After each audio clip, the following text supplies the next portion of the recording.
TV7 Israel News is made possible thanks to your generous donations. Shalom, good evening. This is TV7 Israel News broadcast to you from Jerusalem, and in today's top stories. 1 week after the Iranian-proxy Palestinian Islamic Jihad launched over 104 rockets and mortar shells toward Israel's southern communities, the Israel Defense Forces, in close coordination with the Israel Security Agency, launched Operation Shield and Arrow, striking down 3 leaders of the Islamic Jihad alongside a dozen other military targets in the Gaza Strip. IAF Spokesman Rear Admiral Hagari highlights that the overnight assault on Gaza as part of Operation Shield and Arrow was only the beginning of hostilities, as Israel braces for a new round of cross-border hostilities. Israel and India sign a bilateral Memorandum of Understanding aimed at expanding strategic cooperation between Jerusalem and New Delhi. Israel and the Hamas-controlled Gaza Strip are on the brink of war. Exactly 1 week after the Iranian-proxy Palestinian Islamic Jihad launched over 104 rockets and mortar shells from the Palestinian enclave toward Israel's southern communities, drawing a relatively limited Israeli response in which the Israeli Air Force launched 2 waves of 16 aerial strikes against Hamas and the Islamic Jihad targets, Israel launched a surprise attack overnight, killing the 3 most senior Palestinian Islamic Jihad leaders who operate from within the Gaza Strip. IDF spokesman Rear Admiral Hagari, in an interview with the military's Galei Tzahal radio station, provided a recap of the complex Israeli assault. This attack is the result of joint work, both qualitative and precise, of the IDF and the Israel Security Agency. Everything begins with intelligence, of the Intelligence Directorate branch, which provides precise and qualitative intelligence. Following the processing of intelligence, field work is necessary to identify the operatives, including their points of residence. We are speaking about Gaza, which is the most densely populated territories in the world. They are situated in residential structures, and those responsible for identifying the targets are the operations wing of the Israel Security Agency, which conducted very qualitative work. From this point, it turns to professional and in-depth planning of the Air Force. It was a complicated strike on 2 residential structures in the heart of Gaza City and another building in Rafah neighborhood. For this purpose, over 40 aircraft and fighter jets, which are in charge of lift-time intelligence as well as conducting the assault, operated simultaneously. Ultimately, at 2 a.m., the 3 apartments were struck in a synchronized attack to the very second, and the 3 senior Palestinian Islamic Jihad operatives found their death in this attack. Admiral Hagari acknowledged further that the 3 targeted Palestinian Islamic Jihad operatives were in fact personally responsible for last week's rocket fire on Israel's southern communities, as well as repeated acts of terror throughout the West Bank districts of Judea and Samaria. Moreover, the Israeli security establishment was ready to conduct this surgical operation since last week. Nevertheless, weather conditions prompted a decision to delay. We acted against those who were regarded as sources of security instability. Those operatives acted personally in shooting attacks, terror attack, and preparation of acts of terror from within the Gaza Strip, Judea, Samaria, and the Jordan Valley, with chief focus on the latest rocket fire towards Sderot and the Gaza periphery communities on Tuesday, last week.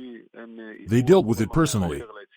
They were the source of instability to the security situation in the Gaza Strip, and we prepared already during the Ramadan period to collect intelligence and tail these operatives.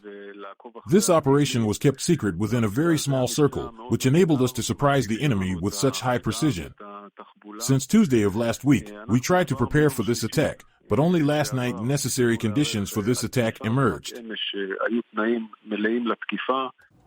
Regrettably, alongside the 3 senior operatives, uninvolved civilians were also killed in the surgical strikes, including family members of the 3 terror leaders who were present in the targeted apartments at the time of the highly precise strikes.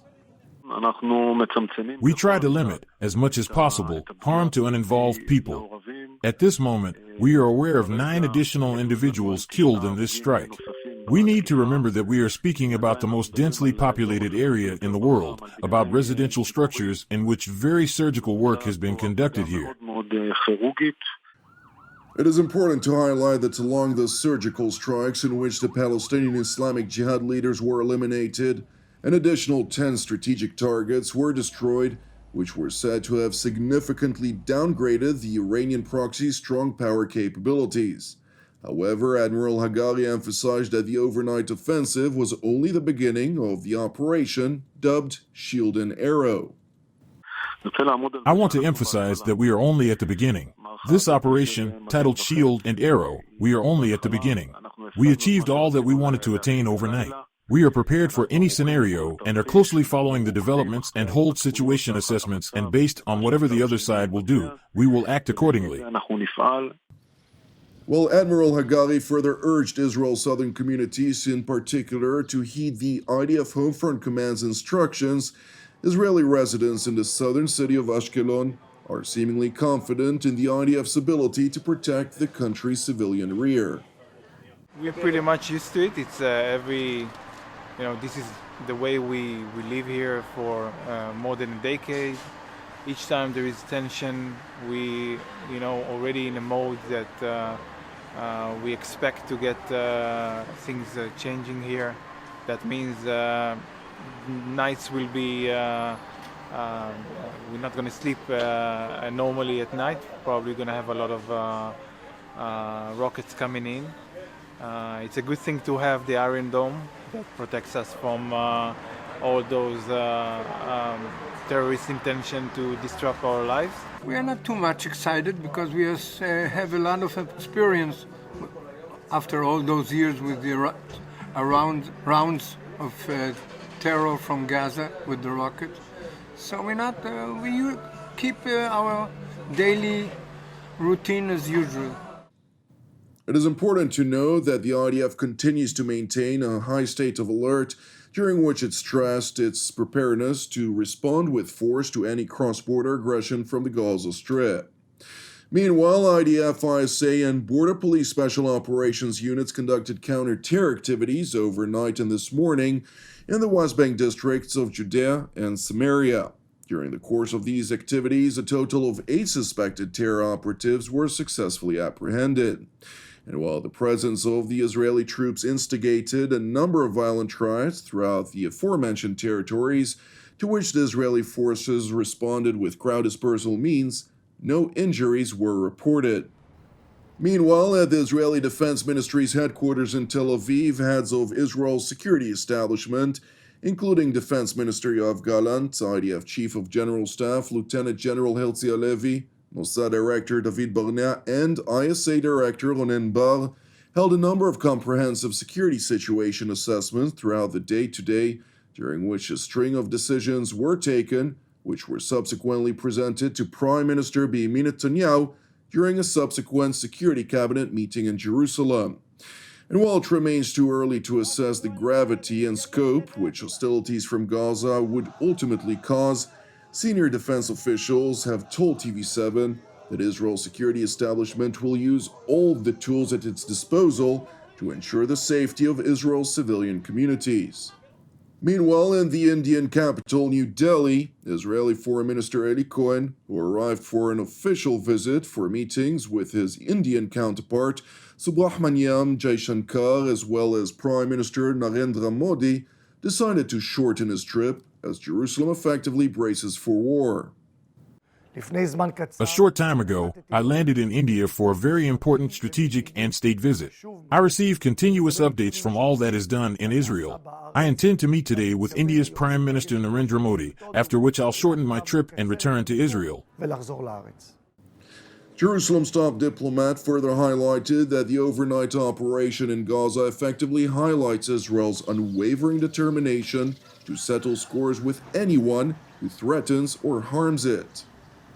The State of Israel proved that it settles scores with anyone who threatens or harms it. With intelligence and security capability, we struck the head of the snake of Palestinian Islamic Jihad in Gaza.